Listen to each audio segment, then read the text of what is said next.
എനിക്കറിയാം രാവിലെ എല്ലാവരും നല്ല ധൃതിയിലായിരിക്കും, മക്കളെ സ്കൂളിൽ വിടണം, നിങ്ങൾക്ക് ഓഫീസിൽ പോകണം. അപ്പോൾ നമ്മൾ ചപ്പാത്തിയോ ഫ്രൈഡ് റൈസോ ഒക്കെ ഉണ്ടാക്കുകയാണെങ്കിൽ അതിൻ്റെ കൂടെ സൈഡ് ഡിഷായിട്ട് ഉണ്ടാക്കാൻ പറ്റിയ ഒരു കിഡു ഐറ്റമാണ് കേട്ടോ. വളരെ പെട്ടെന്ന് തന്നെ നമുക്കിത് ഉണ്ടാക്കിയെടുക്കാം. അപ്പോൾ അതെങ്ങനെയാണ് തയ്യാറാക്കുന്നത് നോക്കാം.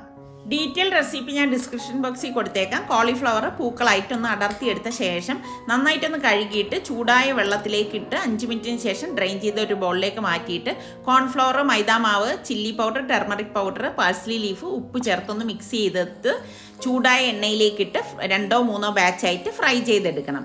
അപ്പം നിങ്ങൾക്ക് ഇഷ്ടപ്പെടുകയാണെങ്കിൽ ഇപ്പം തന്നെ ഒന്ന് ലൈക്ക് ചെയ്യണേ. പിന്നെ നമുക്ക് chilli sauce, tomato ketchup, chilli powder, parsley leaf ഒന്ന് മിക്സ് ചെയ്ത് മാറ്റാം. ഇതേ എണ്ണയിൽ നിന്ന് കുറച്ചെടുത്തിട്ട് വെളുത്തുള്ളിയും പച്ചമുളകും സവാളയും വഴറ്റിയിലേക്ക് കുറച്ച് അണ്ടിപ്പരിപ്പ് കൂടി ഇട്ട് ഇളക്കാം. അതിന് ശേഷം നമുക്ക് ഈ സോസും കൂടി ഒഴിച്ചിട്ട് കുറച്ച് വെള്ളം ഒഴിച്ച് ഒന്ന് മിക്സ് ചെയ്തതിലേക്ക് നമുക്ക് ഈ കോളിഫ്ലവർ ഇട്ടെടുക്കാം. അടിപൊളിയാണ്.